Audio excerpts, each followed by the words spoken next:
الحمد لله نحمده ونستعينه ونستهديه ونؤمن به ونتوكل عليه ونعوذ بالله من شرور أنفسنا ومن سيئات أعمالنا من يهده الله فلا مضل له ومن يضلله فلن تجد له وليا مرشدا أعوذ بالله من الشيطان الرجيم بسم الله الرحمن الرحيم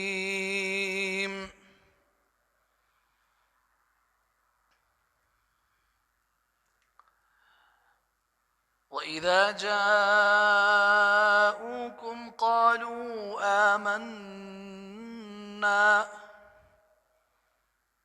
وقد دخلوا بالكفر وهم قد خرجوا به والله أعلم بما كانوا يكتمون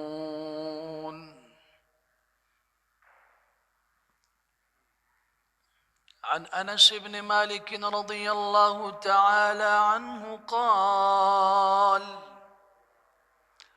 قال رسول الله صلى الله تعالى عليه وسلم من رغب عن سنتي فليس مني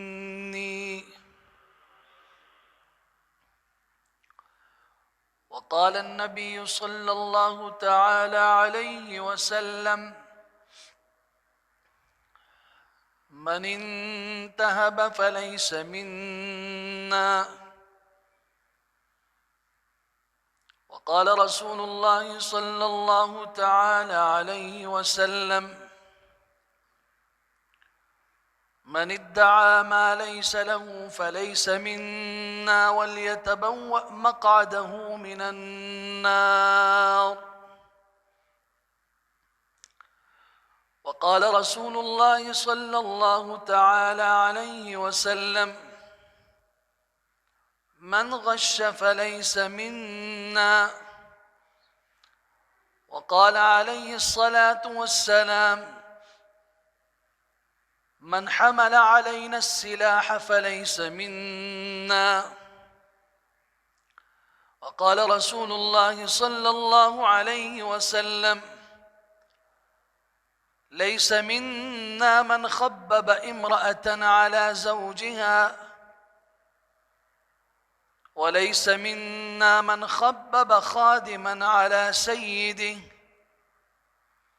وقال رسول الله صلى الله عليه وسلم ليس منا من لم يرحم صغيرنا ولم يوقر كبيرنا ولم يبجل عالمينا أو كما قال رسول الله صلى الله عليه وسلم صدق الله وصدق رسولنا ونبينا المصطفى صلى الله تعالى عليه وسلم ونحن على ذلك لمن الشاهدين والشاكرين والحمد لله رب العالمين.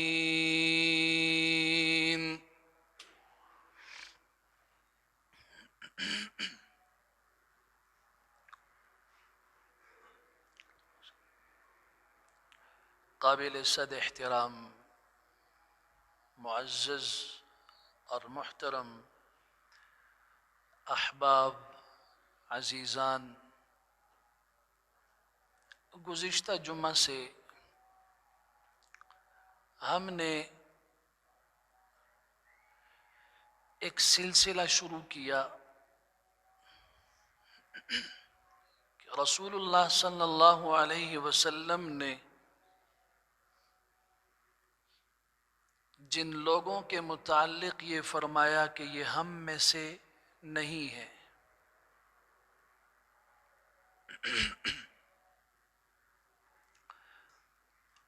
اگر اس جملے کا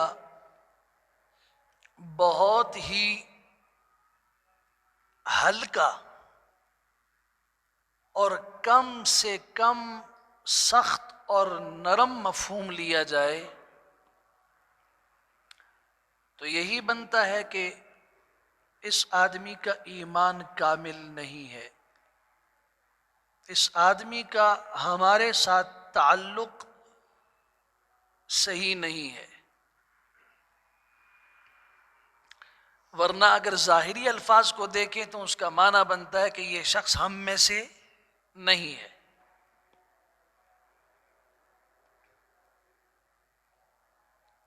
اور اس کا تو یہ مفہوم نکلتا ہے جب ہم میں سے نہیں ہے تو مسلمان ہی نہیں ہے۔ لیکن حضرات اہل علم وہ قرآن و سنت کی تمام آیات اور نصوص میں غور و فکر کرنے کے بعد یہی مفہوم نکالتے ہیں کہ اس کا مطلب یہ نہیں ہے کہ وہ مسلمان نہیں ہے، لیکن یہ مطلب ضرور ہے کہ اس آدمی کا تعلق ایمان کے ساتھ بہت کمزور ہے۔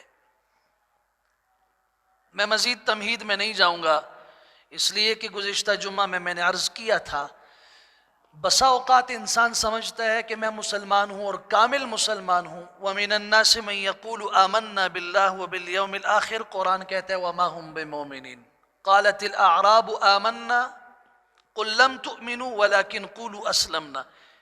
دیہاتی کہتے ہیں کہ ہم ایمان لائے، آپ کہہ دیجئے کہ تم ایمان نہیں لائے ہو، صرف یہ کہو کہ ہم مسلمان ہیں، اس لیے کہ وَلَمَّا يَدْخُلِ الْإِيمَانُ فِي قُلُوبِكُمْ، ایمان تمہارے دلوں میں داخل نہیں ہوا۔ سورہ مائدہ کی آیت 61 اٹھائیے، وَإِذَا جَاءُوكُمْ قَالُوا آمَنَّا، منافقین کا ایک طبقہ آپ کے پاس آیا اور کہنے لگا کہ ہم ایمان لائے ہیں۔ اللہ فرماتے نہیں، وَقَدْ دَخَلُوا بِالْكُفْرِ وَهُمْ قَدْ خَرَجُوا بِهِ، جس وقت وہ داخل ہو رہے تھے تب بھی وہ کافر تھے، جب آپ کے پاس سے نکل کے باہر گئے ہیں تب بھی وہ کافر ہیں۔ وہ کیا کہہ رہے ہیں؟ ہم ایمان لائے، قالوا آمنا، اللہ فرماتے ہیں یہ مومن نہیں ہے۔ جس وقت داخل ہو رہے تھے تب بھی ان کے دلوں میں کفر تھا، اور اب جب آپ کے پاس سے جا رہے ہیں تب بھی کفر کے ساتھ اٹھ کے جا رہے ہیں۔ واللہ اعلم بما كانوا یکتمون، جو بات یہ چھپاتے ہیں اللہ اس کو جانتا ہے۔ تو اس سلسلے میں ہم نے کہا تھا کہ رسول اللہ صلی اللہ علیہ وسلم نے ان بیماریوں کی نشاندہی فرمائی کہ جن بیماریوں کی موجودگی میں انسان مریض ہوتا ہے ایمان کا، اس کا ایمان کمزور ہوتا ہے، اس کا ایمان بیمار ہوتا ہے، ضعیف ہوتا ہے۔ ان میں سے پہلا شخص جس کا ہم نے ذکر کیا تھا، میں صرف اشارہ کر دیتا ہوں تاکہ آپ کو یاد رہے، من لم یتغن بالقرآن، جو قرآن کو خوبصورت نہیں پڑھتا وہ ہم میں سے نہیں ہے۔ من تشبہ بغیرنا فلیس منا، جو ہمیں چھوڑ کر کسی غیر کی مشابہت اختیار کرتا ہے وہ بھی ہم میں سے نہیں ہے۔ من سحر او سحر له فلیس منا، جس نے جادو کیا کروایا وہ ہم میں سے نہیں ہے۔ من تکہن او تکہن له فلیس منا، جس شخص نے کہانت کروائی یا کہانت کی، نجومی بنا، تفصیل میں گزشتہ جمعہ میں عرض کر چکا ہوں کہ حساب و کتاب، ہاتھ دیکھنا، سب کچھ اسی میں ہے، فلیس منا، ہم میں سے نہیں ہے۔ من تطیر او تطیر له فلیس منا، جس نے فال نکالی، جس کے لیے نکالی، ہم میں سے نہیں ہے۔ ان 6 لوگوں کا ذکر ہم نے گزشتہ جمعہ میں کیا اور تفصیل کے ساتھ کیا۔ 7واں طبقہ، 7ویں قسم کے لوگ، یا کہیے 7ویں بیماری، کہ جس بیماری کی موجودگی میں رسول اللہ صلی اللہ علیہ وسلم فرماتے ہیں کہ یہ شخص ہم میں سے نہیں ہے، اس کا تعلق ہمارے ساتھ مضبوط نہیں ہے، بہت کمزور درجے کا مومن ہے۔ یہ کون ہے؟ خادم خاص، رسول اللہ صلی اللہ علیہ وسلم کی 10 سال تک بچپن میں خدمت کرنے والی سعادت مند شخصیت انس بن مالک رضی اللہ تعالیٰ عنہ کی روایت ہے، بخاری، مسلم اور سنن نسائی تینوں حدیث کی کتابوں میں ہے، من رغب عن سنتی فلیس منی، جس نے میری سنت سے منہ پھیر لیا وہ ہم میں سے نہیں ہے۔ کیا کیا؟ سنت سے منہ پھیر لیا۔ منہ پھیرنے کا مطلب سنت کو حقیر سمجھا،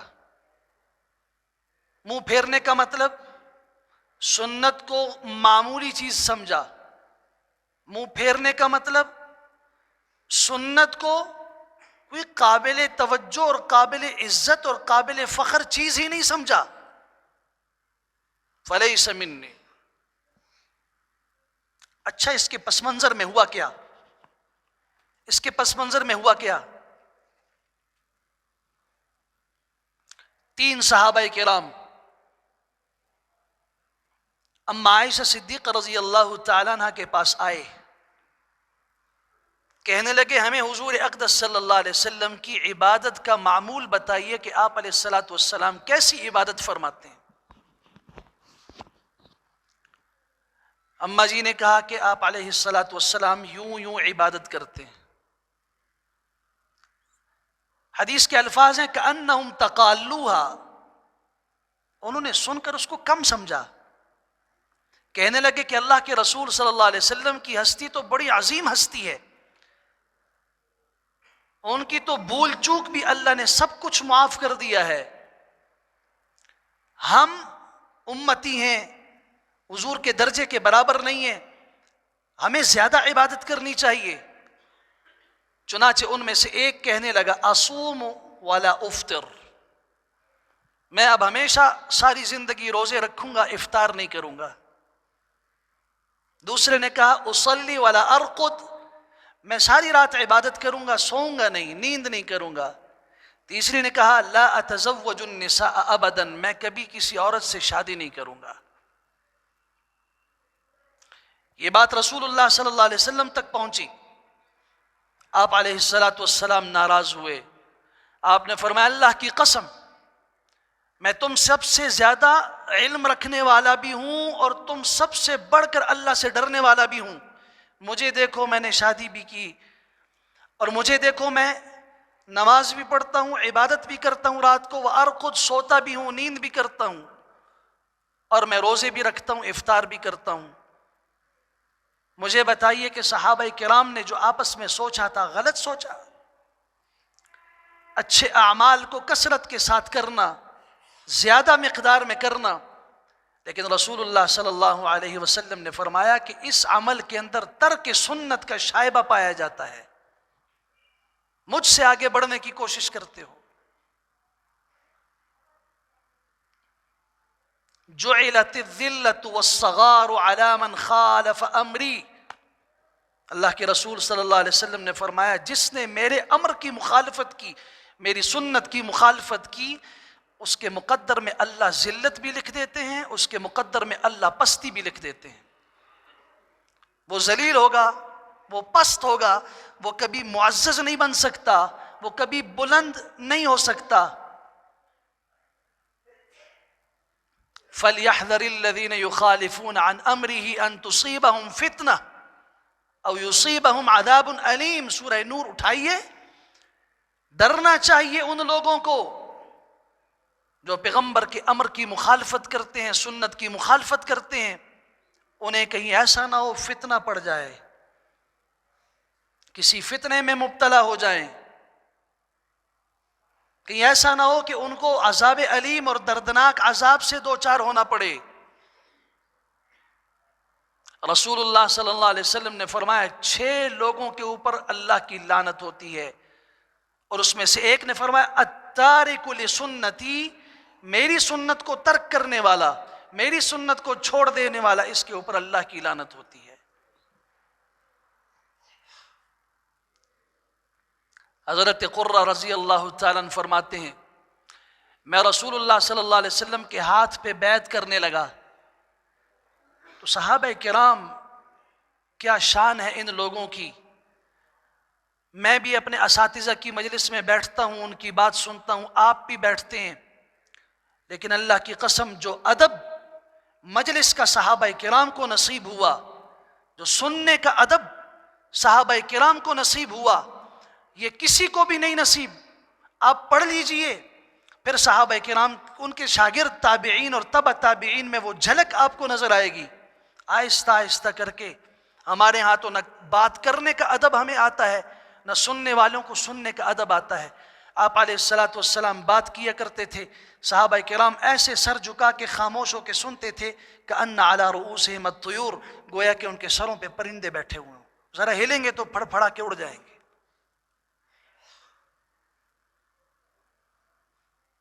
ایک ایک ادا کے اوپر صرف کان نہیں متوجہ ہوتے تھے، آپ علیہ الصلاۃ والسلام کی انگلی کا اشارہ بھی محفوظ کیا جاتا تھا۔ آپ علیہ الصلاۃ والسلام نے اگر ان دو انگلیوں سے یوں اشارہ کیا، صحابہ کرام نے حضور صلی اللہ علیہ وسلم کی حدیث بعد میں بیان کی، پہلے کہا کہ اللہ کے رسول صلی اللہ علیہ وسلم کو میں نے دیکھا، آپ نے انگلی سے یوں اشارہ فرمایا۔ حضرت قرہ کہتے ہیں میں رسول اللہ صلی اللہ علیہ وسلم کے ہاتھ پہ بیعت کرنے لگا، یہ بیعت اسلام تھی، جس وقت مسلمان ہو رہے تھے، پہلی بیعت، پہلا حضور اقدس صلی اللہ علیہ وسلم کے ساتھ قرب، ابھی ایمان میں داخل ہونے چلے ہیں، بیعت علی الاسلام ہو رہی ہے، میں نے دیکھا کہ رسول اللہ صلی اللہ علیہ وسلم کی گردن کے پاس کا بٹن کھلا ہوا تھا، بٹن پہلے والا کھلا ہوا تھا۔ حضرت عروہ کہتے ہیں میں نے سردی ہو یا گرمی ہو، کوئی بھی موسم ہو، معاویہ رضی اللہ تعالیٰ اور اس کے بیٹے کو دیکھا، جب بھی دیکھا تو ان کا یہ بٹن کھلا ہوا دیکھا۔ کیوں؟ کہ اپنے حبیب صلی اللہ علیہ وسلم کو جیسے دیکھا تھا، ساری زندگی لباس کے پہننے میں بھی اس کا خیال رکھا کہ حضور اقدس صلی اللہ علیہ وسلم کو جب دیکھا ان کا یہ بٹن کھلا تھا، ہمارا بٹن بھی کھلا ہونا چاہیے۔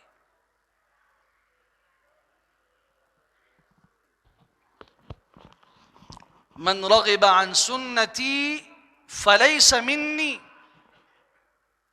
چھٹا انسان بدنصیب وہ ہے جسے اللہ کے رسول صلی اللہ علیہ وسلم فرماتے ہیں یہ ہم میں سے نہیں ہے، اس کا ایمان بہت کمزور ہے، یہ وہ شخص ہے جو ہماری سنت کو ترک کرنے والا ہے۔ میں اپنے آپ سے سوال کرتا ہوں، میری غمی بھی مجھ پہ آتی ہے، مجھ پہ خوشی بھی آتی ہے، ہم سب ایسے ہیں، ہماری زندگی میں کبھی خوشی کبھی غم، ہماری زندگی میں کبھی کوئی گھر میں آ رہا ہے، کبھی گھر سے جنازہ اٹھ کے کوئی جا رہا ہے، کسی کو ہم اپنی گود میں اٹھا رہے ہیں تو کسی کو اپنی گود سے قبر کے اندر اتار رہے ہیں، یہ سب ہمارے ساتھ ہو رہا ہے نہیں ہو رہا؟ آپ دیکھ لیجئے اس پوری زندگی میں، ہماری زندگی کی آنکھ کے کھلنے سے لے کے آنکھ کے بند ہونے تک، صبح سے لے کے شام تک،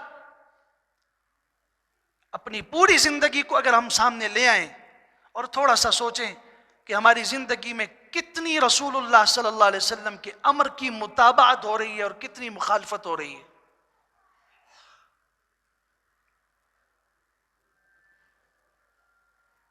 قرآن ہمیں ڈرا رہا ہے، اگر پیغمبر کے امر کی مخالفت کرو گے تو یاد رکھنا فتنے میں مبتلا ہو جاؤ گے اور دردناک عذاب کا شکار ہو جاؤ گے۔ اللہ کے پیغمبر ہمیں ڈرا رہے ہیں، اگر میری مخالفت کرو گے تو ذلت اور پستی تمہارا مقدر بن جائے گی۔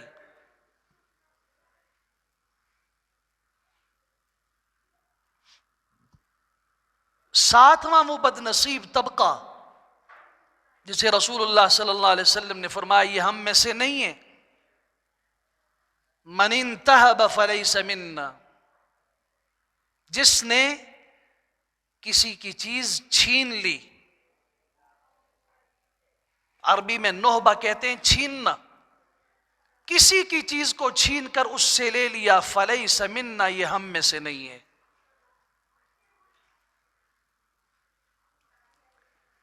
ہمارے معاشرے میں تو لوگوں کے مکانات اور ان کی زمینیں چھین لی جاتی ہیں، چھوٹی موٹی چیز نہیں، زمین کا ٹکڑا چھین لیا جاتا ہے، کبھی اسلحے کی نوک کے اوپر ڈاکو گاڑی کو لوٹ لیتے ہیں، کبھی گھروں کو لوٹ لیتے ہیں، کبھی افراد کو لوٹ لیتے ہیں. یہ اپنی زندگی خوشنما بنانا چاہتے ہیں. کسی سے ہم لوٹ کے، بینک کو لوٹ کے، کسی کا پیسہ لوٹ کے، کسی کی زمین لوٹ کھسوٹ کے ذریعے سے جمع کر کے ہم کیا کریں گے؟ دنیا میں چین کی زندگی بسر کریں گے. اللہ کے رسول صلی اللہ علیہ وسلم نے فرمایا چین و سکون تو بعد کی بات ہے، پہلے اپنے ایمان کی فکر کرو کہ فلیس منا، ایسا شخص ہم میں سے نہیں ہے. بتاؤ اس دولت کا ہم نے کیا کرنا ہے جو دولت ہمیں اللہ کے رسول سے دور کر رہی ہے، جو عمل ہمیں رسول اللہ صلی اللہ علیہ وسلم کی قرب کے بجائے ان سے بعد کا اور دوری کا سبب بن رہا ہے. مستدرک حاکم میں روایت موجود ہے جو صحیح بخاری کی شرط کے مطابق ہے. رسول اللہ صلی اللہ علیہ وسلم نے فرمایا لیس منا من انتہب او سلب او اشار بالسلب، جس نے کسی کی چیز کو چھینا یا کسی کی چیز کو اٹھایا یا اس چیز کے چھیننے کی طرف اشارہ کیا، کسی کو بتایا کہ وہاں یہ چیز پڑی ہوئی اٹھا لو، فلاں کے پاس اتنا مال ہے لے لو، فلاں کی زمین خالی پڑی ہوئی اس کے کوئی مالک کا پتہ نہیں اس کے اوپر قبضہ کر لو، فلیس منا، اللہ کے رسول صلی اللہ علیہ وسلم فرماتے ہیں یہ ہم میں سے نہیں ہے.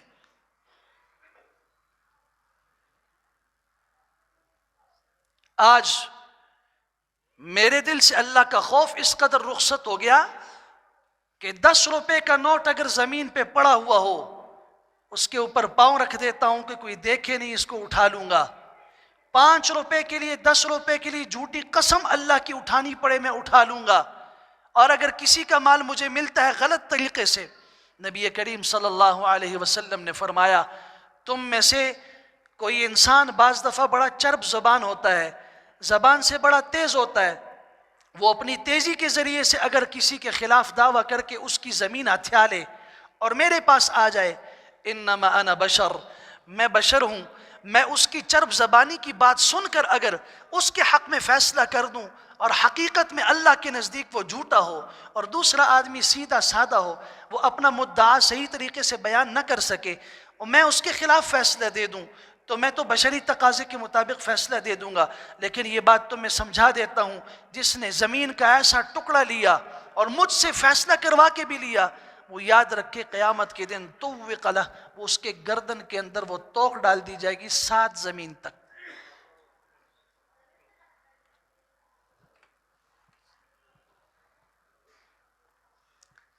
اللہ اکبر، اللہ اکبر.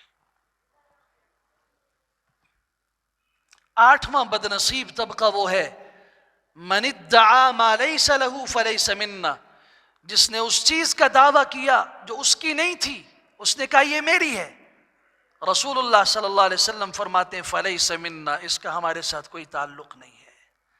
اللہ کی قسم ہم اسلام کو سمجھے نہیں ہیں، ہم اسلام کے اخلاق کو نہیں سمجھے، ہم اسلام کے معاملات کو نہیں سمجھے. اگر ہم نے بہت زیادہ سمجھا ہے تو صرف ایک عبادت کو سمجھ لیا ہے کہ عبادت کا مذہب ہے یہ، اس میں چند عبادات ہیں، اخلاقیات کا ہمارا دائرہ کار اور ہے، شریعت کا بیان کیا ہوا دائرہ کار کچھ اور ہے. یہ کوئی کم بات ہے؟ من ادعا ما لیس لہ فلیس منا، جس نے اس چیز کا دعویٰ کیا جو اس کی نہیں تھی، اس نے کہا یہ میری ہے. اللہ کے رسول صلی اللہ علیہ وسلم فرماتے ہیں کہ یہ ہم میں سے نہیں ہے.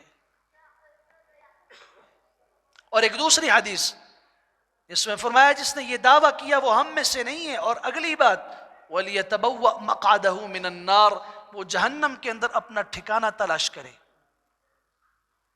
ہم کہتے ہیں کہ ہم جنت میں جائیں گے، ہم کہتے ہیں کہ رسول اللہ صلی اللہ علیہ وسلم ہمارے حق میں شفاعت فرمائیں. اللہ کے رسول صلی اللہ علیہ وسلم فرماتے ہیں اس آدمی کا ہمارے ساتھ تعلق نہیں ہے. آپ فرماتے ہیں کہ وہ اپنا ٹھکانہ اگر ڈھونڈنا چاہتا ہے تو ہمارے پاس نہ ڈھونڈے، جہنم کے بیچ میں جا کے ڈھونڈے. صحابی رسول کہتے ہیں اللہ کے رسول صلی اللہ علیہ وسلم اگر کسی کے گھر میں کوئی شخص داخل ہوا، یعنی اس کا مال لینے کے لیے، وہ کیا کرے؟ آپ نے فرمایا دفاع میں وہ لڑے. آپ نے فرمایا اگر میں لڑوں اور میں مار دیے جاؤں تو میرے لیے کیا ہوگا؟ آپ نے فرمایا فأنت شہید، تیری موت عام مردوں کی طرح نہیں ہوگی، تم اپنے مال کے دفاع میں تم شہید ہو. اور آپ نے فرمایا اگر میں اس کو قتل کر دوں، آپ نے فرمایا فہو فی النار، وہ جہنم میں جائے گا.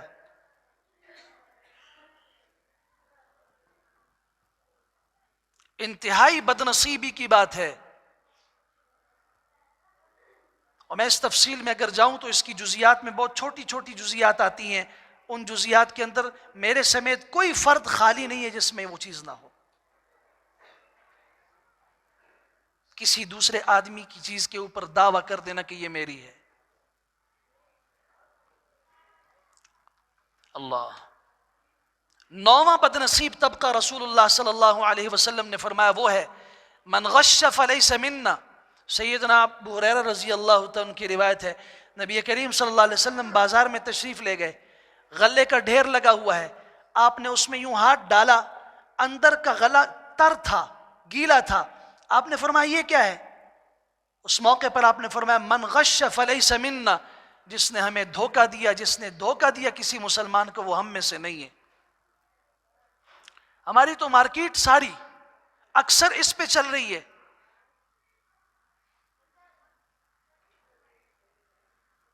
ہمیں تو قدرت کی دی ہوئی خالص چیز بھی خالص نہیں ملتی. کوئی کسی پر اعتماد کر سکتا ہے؟ الا ما شاء اللہ، جس کے قلب میں اس بات کا حضور ہو کہ کل میں نے اللہ کے سامنے پیش ہونا ہے. اگر دو چیزوں کا تصور میرے اور آپ کے دل میں صحیح طریقے سے آ جائے نا تو ہماری زندگی سدھر جائے. ایک، جب میں کوئی عمل کرنے لگوں تو میں قبر کی پہلی رات کو اپنی نگاہ کے سامنے لے آؤں. قبر میں جانا کوئی معمولی نہیں، اس پہ میں پورے جمعے پچھلے پڑھا چکا ہوں. لیکن یہ ہے کہ قبر کی جو پہلی رات ہے اس کو اپنے نظر کے سامنے رکھیے. اور ایک، جب اللہ کے سامنے کھڑے ہو کے میں جاؤں گا اور مجھ سے پوچھا جائے گا کہ تم نے یہ کیا کیا تھا. یہ اتنے معمولی مقامات نہیں، اللہ کی قسم، جتنے ہم نے سمجھے ہوئے ہیں.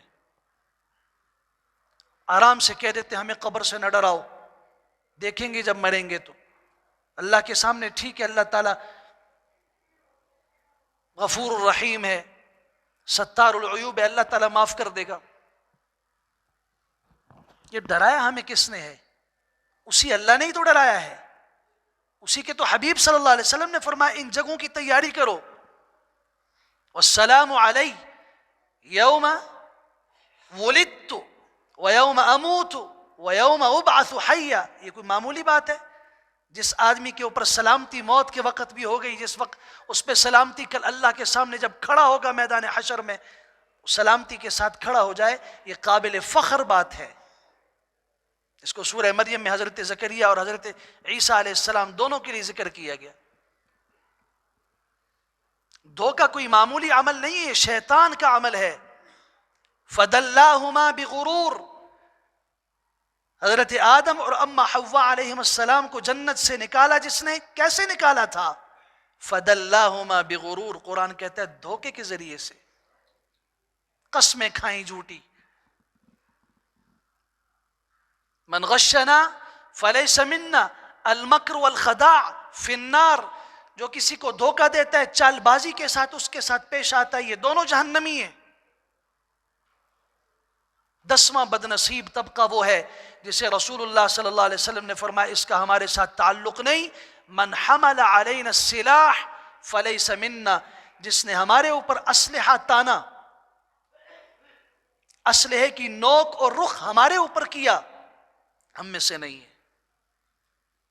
من اخاف مسلما اخافہ اللہ. جس نے کسی مسلمان کو ڈرایا، اللہ اسے ڈرائے گا. لا يجوز لمسلم لا يحل لمسلم ان يروع اخاہ مسلما. مسلمان کے لیے جائز نہیں ہے کہ وہ اپنے بھائی کو ڈرائے. ڈرانا تو دور کی بات ہے، تلوار اٹھانا، گن اس کی طرف کرنا، یہ تو ہے ہی ہم میں سے نہیں. لیکن آپ علیہ الصلوۃ والسلام نے فرمایا جس نے کسی بھائی کی طرف لوہے کو اٹھا کے اشارہ کیا، لوہا، من اشار الی اخیہ بحدیدۃ، کوئی بھی لوہا، کوئی نقصان دہ چیز اٹھا کے کہا ایسا کر دوں گا. ہم اپنے بچوں کو ڈراتے نہیں ڈراتے؟ دوست اپنے دوست کو ڈراتا ہے، گن خالی ہے ویسے ہی کہہ رہا ہے مار دوں گا، اڑا دوں گا۔ مزاح کے اندر بھی جائز نہیں ہے کسی مسلمان کے دل میں خوف پیدا کرنا، اسلحہ اٹھا کے اس کے اوپر اس کو ڈرانا۔ اللہ کے رسول صلی اللہ علیہ وسلم فرماتے ہیں یہ شخص ہم میں سے نہیں ہے۔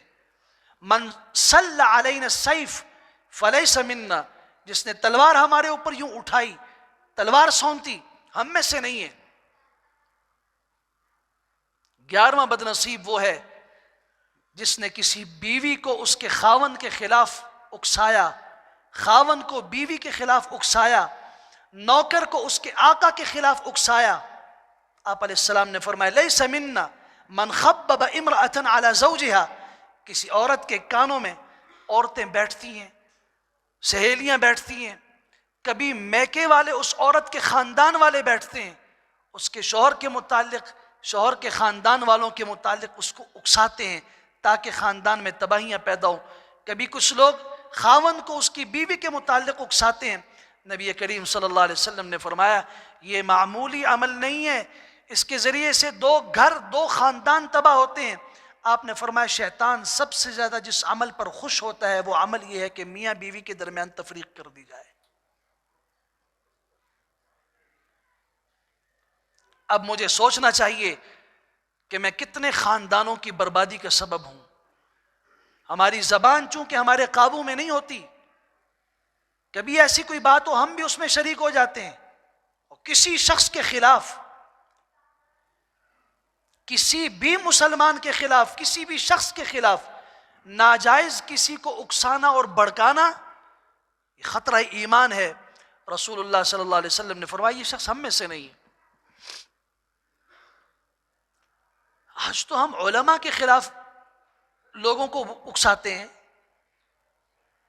ہماری زبان سے کوئی عالم محفوظ نہیں ہے، ہماری زبان سے کوئی بڑا محفوظ نہیں ہے، ہماری زبان سے ہمارا باپ محفوظ نہیں ہے۔ اپنے ایمان کی فکر ہونی چاہیے۔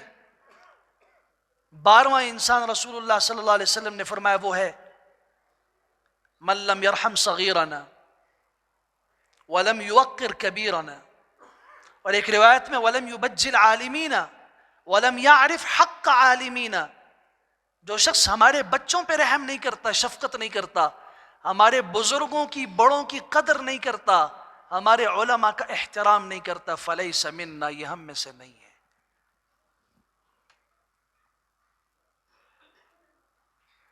ہم اپنے باپ سے کہہ دیتے ہیں لالا تو چپ کر، باپ کو کہتے ہیں کسی کو بات کرنے دے، بندے ہیں گل کر اڑ دو، جب 2 بندے بات کر رہے ہوں تو آپ بیچ میں نہ بولیں۔ ہمارے معاشرے میں تو باپ کو بندے کے درجے سے بھی نیچے گرایا جاتا ہے۔ بچے ہیں ان کے ساتھ ہمارا معاملہ کیا ہے؟ گھر کو بھی دیکھ لیجئے، مساجد کو دیکھ لیجئے۔ اگر کوئی بچے مسجد میں آ گئے، انہوں نے شور کرنا شروع کر دیا، تو جو سب سے پکا نمازی ہوگا اور جو مؤذن ہوگا اس مسجد کا بوڑھا، اور جو اس مسجد میں اقامت کہنے والا ہوگا، وہ ان بچوں کے اوپر برس پڑے گا سب سے پہلے۔ ارے تم رسول اللہ صلی اللہ علیہ وسلم سے زیادہ متقی ہو، تم حضور اقدس صلی اللہ علیہ وسلم سے زیادہ مسجد کا ادب سمجھتے ہو، تمہیں اللہ کے گھر کا ادب زیادہ عزیز ہے یا رسول اللہ صلی اللہ علیہ وسلم کو تھا؟ آپ علیہ السلام سجدے میں گئے، سر نہیں اٹھا رہے، دیر ہو گئی۔ پچھلے حضرات نے دیکھا کہ پتہ نہیں، پریشان ہوئے کہیں آپ علیہ السلام کی روح پرواز نہ کر گئی ہو۔ ایک صحابی نے سر اٹھا کے دیکھا، حضرت حسن رضی اللہ عنہ پشت پر سوار ہیں۔ کبھی نواسی حضرت امامہ، حضرت زینب کی بیٹی، حضور صلی اللہ علیہ وسلم رکوع میں گئے، انہوں نے گلے میں ہاتھ ڈال کے یوں لٹک گئی، آپ علیہ السلام نے رکوع لمبا کر دیا، صحابہ کرام سمجھ رہے ہیں ابھی رکوع ختم ہوگا، آپ نے فرمایا کہ میرے بچے میرے کندھوں پہ سوار تھے، میں نے ان کے ڈرنے اور چوٹ کے خوف سے سجدے کو لمبا کر دیا۔ اگر یہ میں کروں نا تو میرا نمازی مجھے کہے گا یہ مولوی صاحب جو ہیں وہ اپنے پتران کا خیال رکھتے ہیں، ان کو اللہ کی عبادت کا خیال نہیں، ان کو بچوں کا خیال ہے۔ اگر میں کہوں آپ کریں تو آپ علیہ السلام ممبر پہ ہیں، خطبہ ارشاد فرما رہے ہیں، دوران خطبے کے سوا کوئی بات کرنے کی سننے کی اجازت نہیں ہے۔ آپ علیہ السلام خطبہ کھڑے ہو کے دے رہے ہیں، حضرت حسن اور حسین آئے، ان کا کرتا لمبا تھا، وہ گر پڑے، آپ علیہ السلام نے ان کو گرتے ہوئے دیکھا، آپ نے خطبہ روکا، ممبر سے اترے، گئے، ان دونوں کو اٹھایا اور آ کے پھر خطبے کے لیے شروع۔ آپ نے فرمایا کہ اللہ تعالیٰ سچ فرماتے ہیں کہ اولاد جو ہے وہ دنیا کی اولاد یہ فتنہ ہے، انما اموالکم و اولادکم فتنہ۔ اللہ اکبر، اللہ اکبر۔ بچوں کا کچھ معاملہ دیکھیے حضور صلی اللہ علیہ وسلم کا کیا تھا۔ جس نے ہمارے بچوں پہ شفقت نہ کی وہ ہم میں سے نہیں ہے، جس نے ہمارے بزرگوں کا احترام نہ کیا وہ ہم میں سے نہیں ہے۔ وفد آیا حضور صلی اللہ علیہ وسلم کی خدمت میں، ان میں عبد الرحمن نامی، یہ بخاری کی روایت ہے، 9 عمر لڑکا آگے بڑھا، اس نے بات کرنا شروع کیا، آپ علیہ السلام نے فرمایا کبر کبر، جو بڑا ہے اس کو بولنے دو، بڑے کو آگے کرو، تم چھوٹے ہو، بڑے کو بات کرنے دو۔ اللہ اکبر۔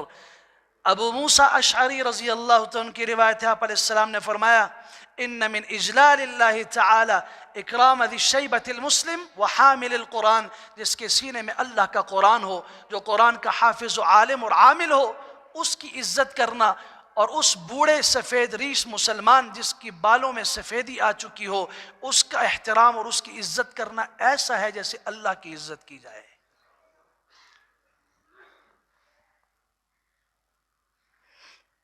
اور دوسری طرف آپ نے فرمایا 3 نشانیاں منافق کی نشانیاں ہیں جس شخص کے اندر ہوں،